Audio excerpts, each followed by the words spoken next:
Well, I'm joined now by a man who had his final ride yesterday. It came in the Grand National on Monbeg Genius. Sadly, it was not the fairy tale finish that many of us expected it might be, with the horse being pulled up. But he's come back OK, and most importantly, so has his rider. And this might just be the beginning of things as we welcome Nick Scholfield to the show. Nick, good morning. Good morning. Thanks for having me.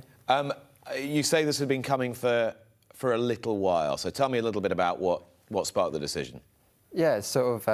I was fully committed going into the season, and a friend of mine just asked me to sort of help out with his horses a bit, and so that sort of materialised. I was trying to combine the riding and the training at the same time, but it's very difficult to do both jobs. So sort of from Christmas time, I've quietened down, and still, you know, riding for Mr. Cheltenham all the way through. But yeah, it's very hard to combine the two, and I'm not getting any younger, so I felt I'd achieved a lot, and you've got to look to the future. So had you always been with one eye on training? Probably not till sort of in the last year or so, but at the same time, you can't race ride or be a professional sportsman forever. So when the idea came up, I thought, yeah, why not? I probably just needed that bit of push, probably, to say, go on, try and do it. Because jockeys fall into two schools, don't they? Ones who just go, I'd never do that for all the tea in China. I've seen too much behind the scenes. There's no way that I want to train. And others who are actually interested in the process, interested in the business of getting horses prepared from A to B. Have you always been in that sort of mould? I grew up with horses all my life, so I quite enjoy that side of it. I think when you're a jockey, you need to be fully committed. You need to, you know, you have to just, that is your life. You sort of, you have no other, you go racing every day, you ride out every morning, and you can't look outside the box. And sometimes if you know too much about horses when you're riding, it's not always a good thing. But to answering your question, this is something I've enjoyed. I did a lot of show jumping as a child and looked after my horses then. So it's something, you know, horses is my life, and I wouldn't want to do anything different. So I sort of, yeah, I'm glad I made the decision I have. Tell me a little bit about growing up.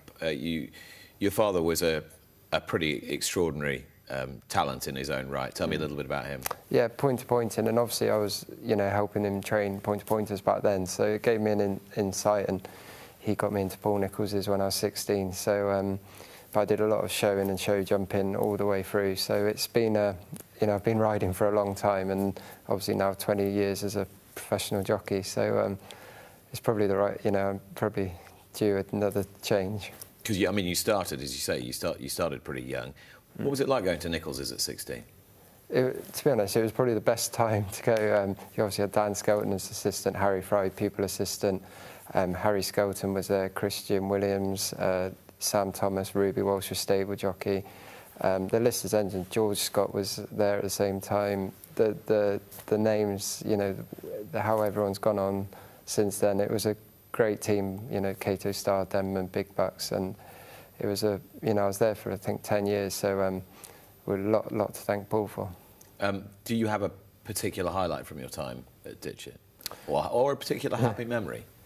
I suppose having a Grade 1 winner at Irving, winning the Fighting Fifth at Newcastle, and Cheltenham Festival winner on Orlando, Fred Winter.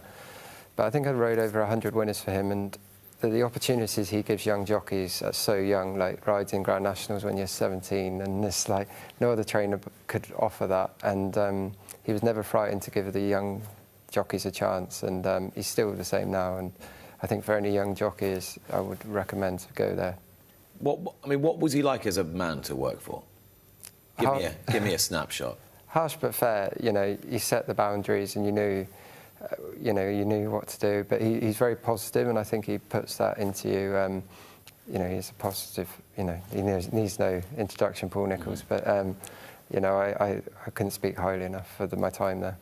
So when you went out to ride a horse, even at 16, 17, he would instill in you the belief that you were more than up to the job.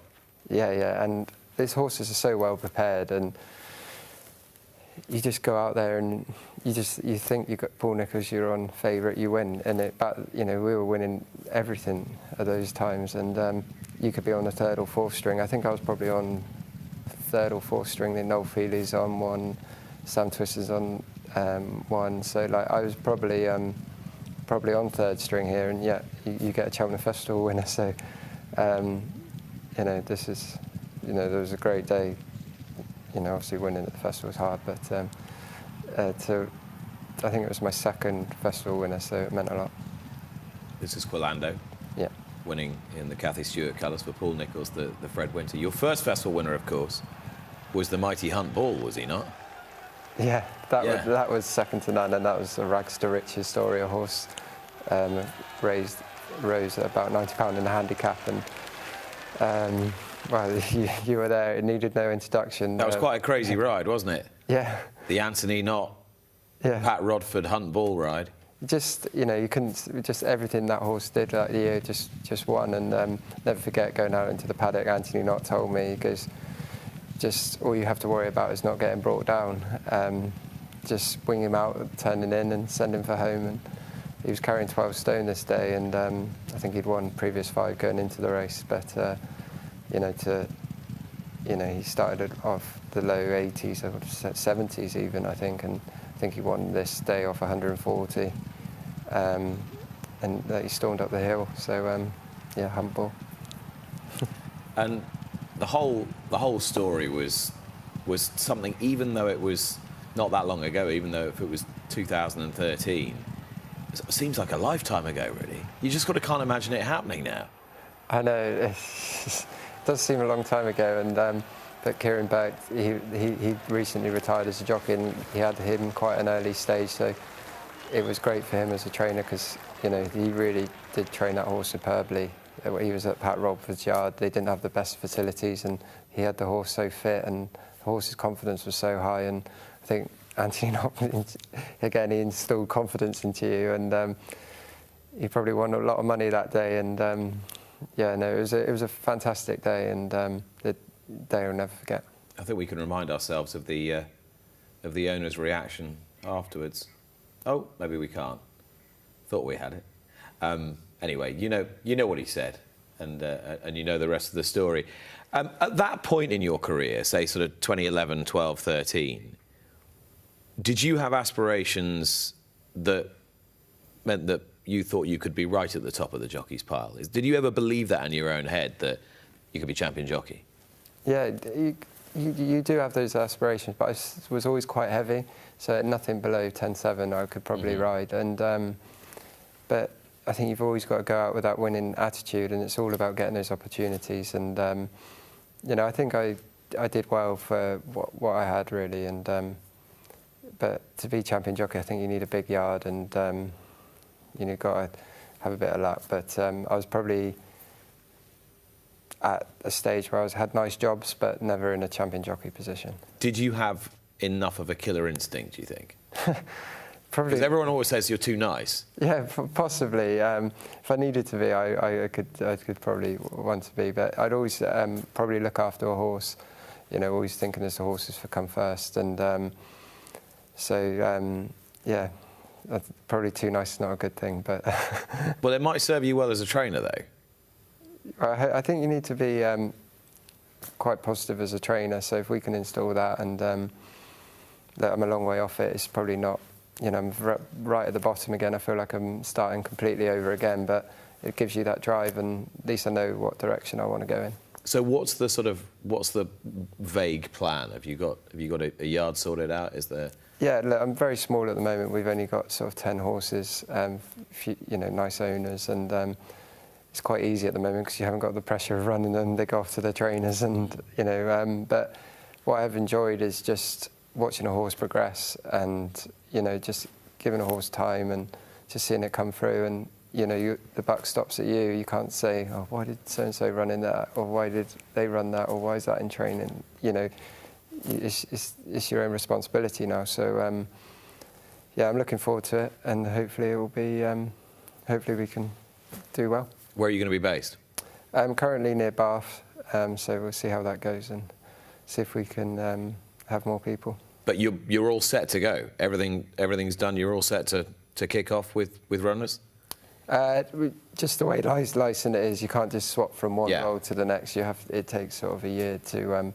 But I put things in progress back end of last year, so I'll be looking to, if we can start training by the end of the year, that should be the plan. So you've had to do all your modules and all that, Yeah, and that's all? Completed all the modules, did my Perfect. MVQ3, and had quite a good time at the British Racing School. They teach you a lot up there, and I think it's compulsory nowadays, so had some good times doing that and learnt plenty, so yeah.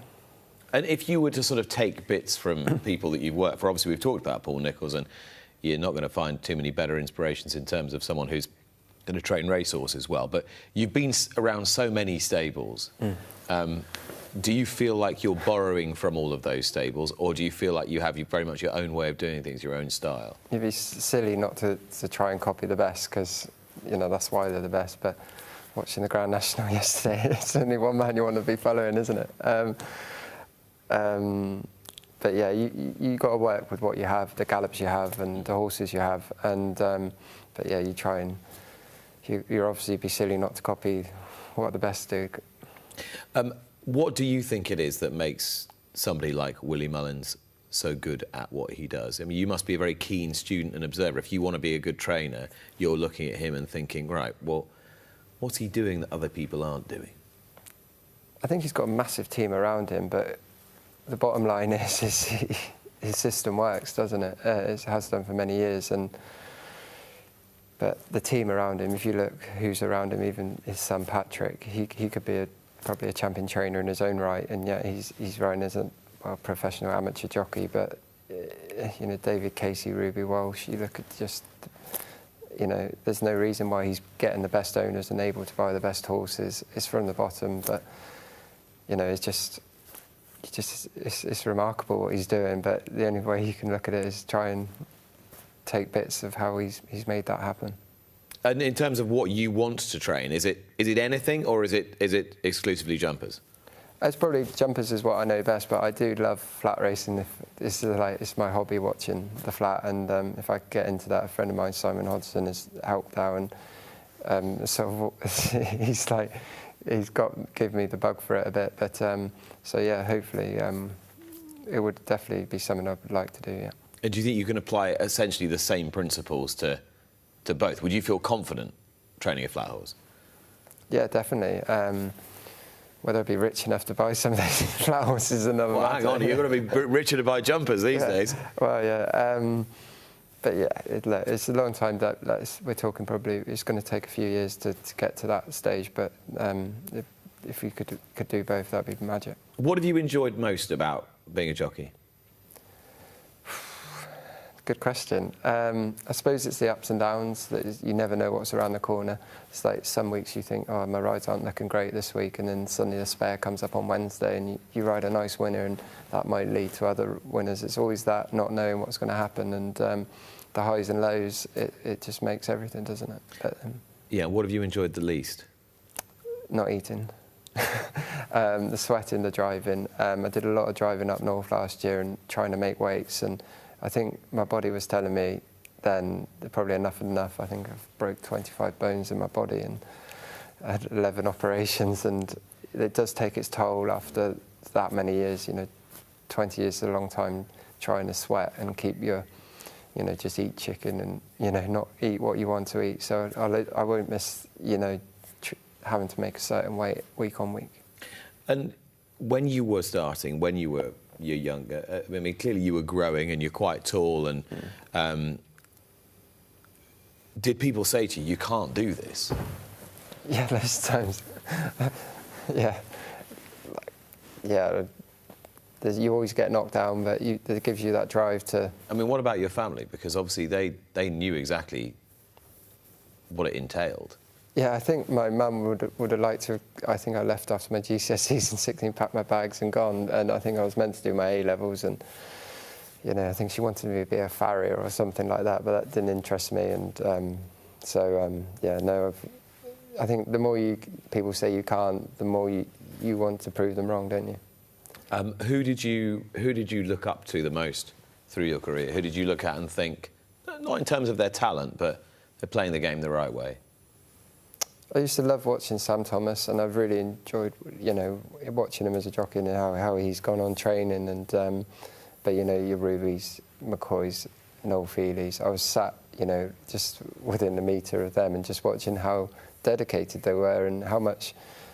I don't think the outside world would appreciate how much jockeys look into it from form aspect and pedigrees, and this, you know, the professionalism of these jockeys is, you know, is so tough, and it's not just being fit and taking the falls, it's having the brain.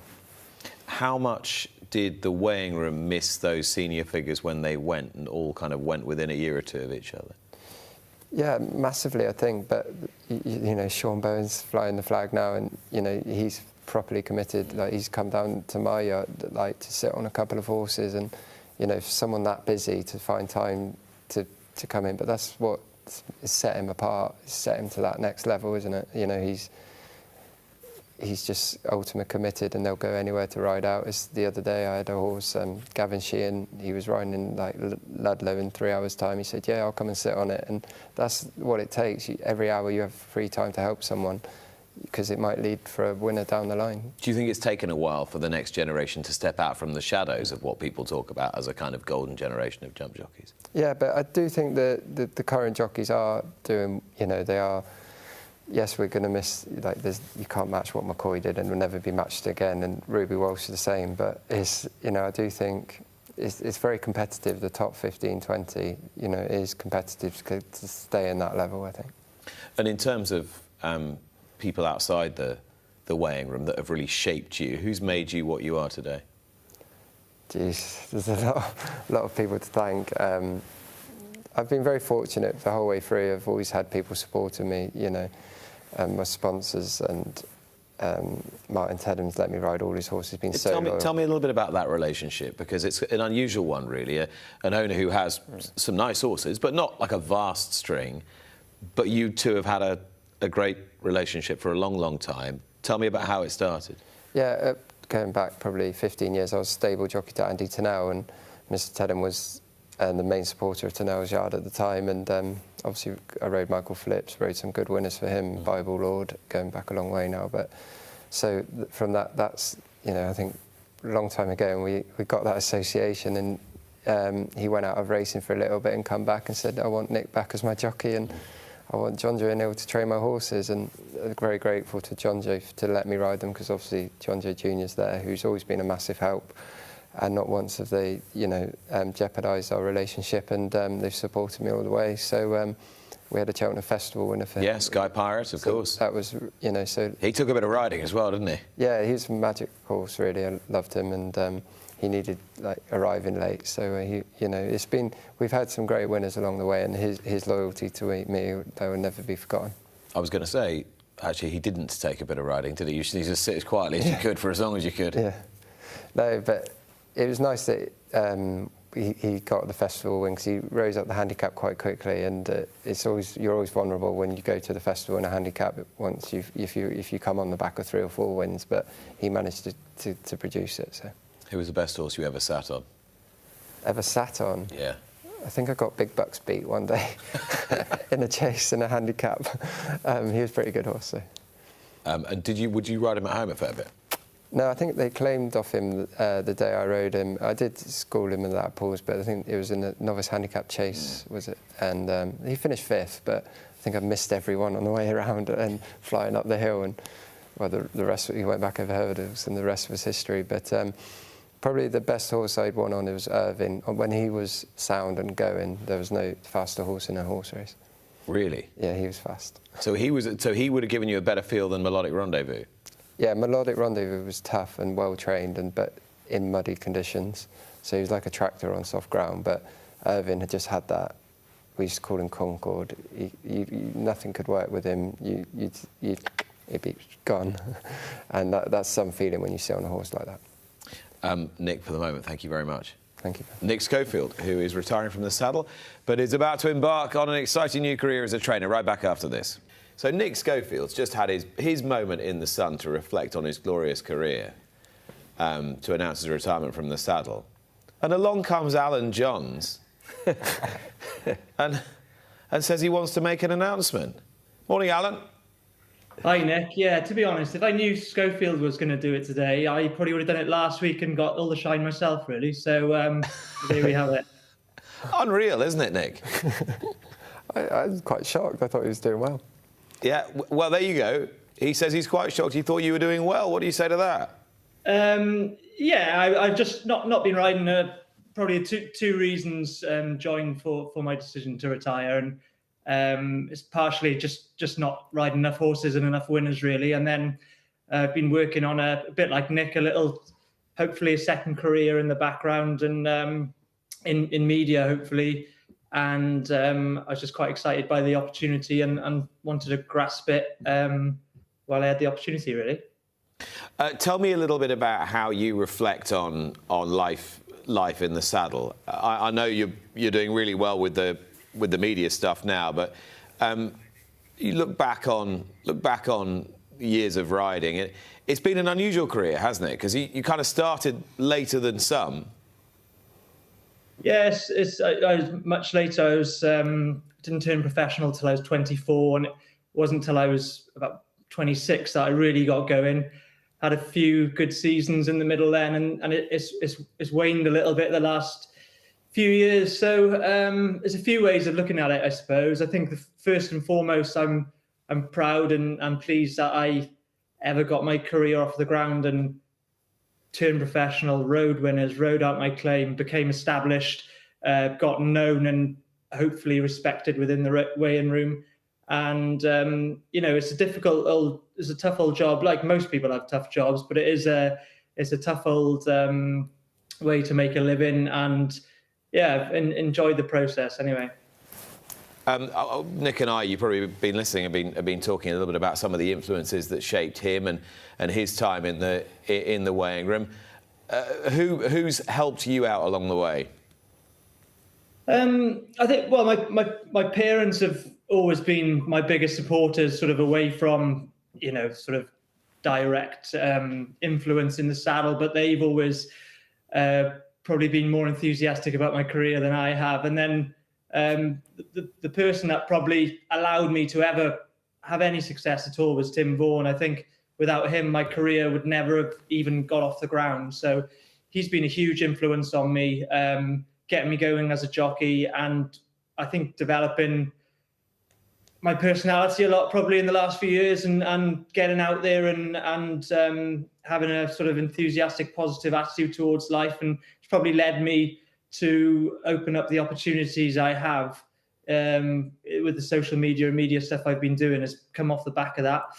In the saddle itself, I suppose, lots of people. It's just you look around the weighing room every day, and everybody who's in there, they're riding to a high standard, and I'm sort of felt privileged to have, a bit of a cliche to say, but to have ridden alongside some, people who I hold in such high regard, really. It's quite interesting, isn't it? You said that Tim helped to develop your personality. Anyone who knows you now would think you're quite a big personality. You enjoy the TV and you enjoy the films that you're making, the content that you're creating. It almost makes it sound as though that maybe hasn't always been the case, and that Tim helped you sort of come out of your shell a little bit. Yeah, I think I've always had probably the two sides to my personality where I can be quite out there and I can go into my shell a bit as well. I think the whole way through school, I think my teachers certainly had the sort of the more extrovert side of me. I probably became quite timid in the sport starting off. I've coming from a slightly different sort of starting point. I was probably never that confident in my abilities, and probably rightfully so. I wasn't very good for a long time, and probably some would still argue that now. But so I think it was almost he gave me the confidence within the sport to be myself, and I think that's all you can do in life, really, is just try and be yourself and give it a good go, really. So that's what he's helped me with, certainly. I've enjoyed what you've been getting out of your weighing room colleagues on your clips lately. I've no doubt you've got loads of ideas. Yeah, lots of ideas. I mean, it feels, a bit like Nick was saying, it's been on his mind for a while. I've been sort of building towards this point, and, when it's 6 months, a year away in the distance, you think, and it's in the future, it always seems like everything will fall into place. And probably have had a bit of a wobble the last 10 days as it's dawned into actually becoming reality. And I think, crikey, I might not have enough, need some more work to become lined up, really. So, but yeah, I've got lots of ideas. I'm sort of very passionate about the sport, really. I love talking about the sport, and I've got lots of, probably slightly unique ways that how I view it, probably from my viewpoint as a jockey who's probably a bit minded towards, probably drawn towards the camera a bit as well. So hopefully that can come to fruition over the next couple of years.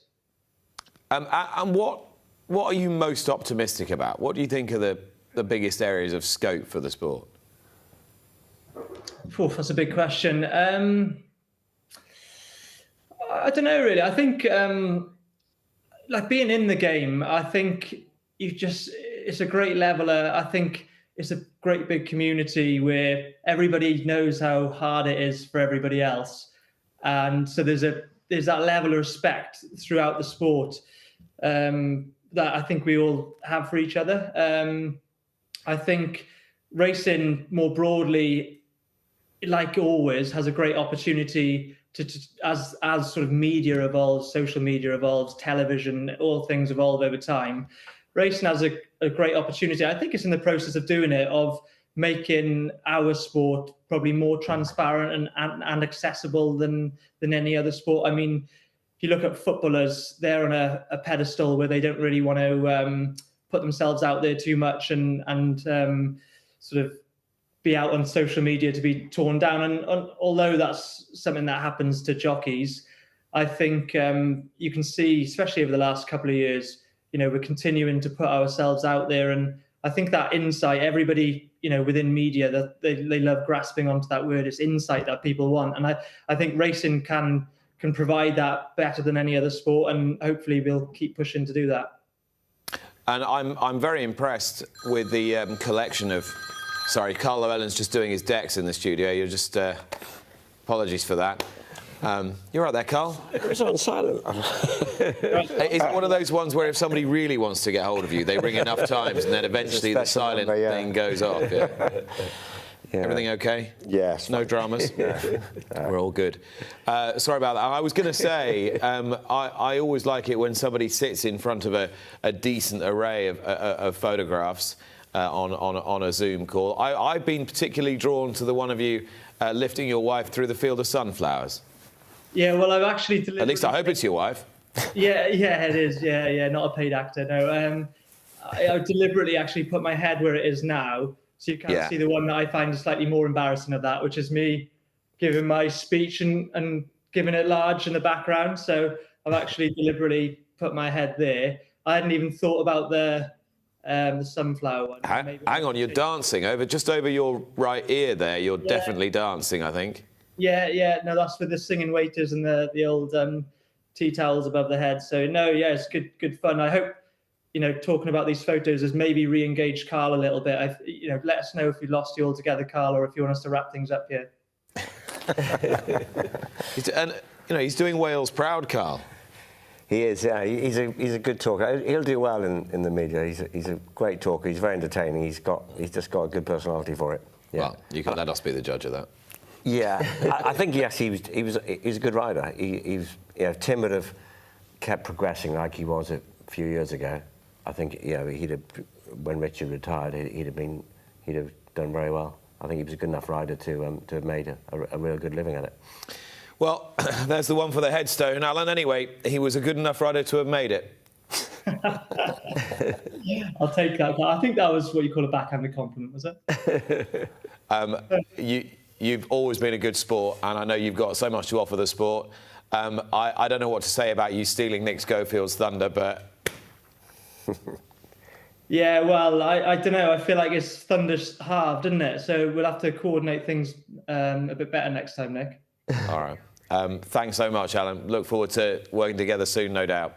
Yeah, thanks for having me. Cheers, all. Watch live racing now on racingtv.com.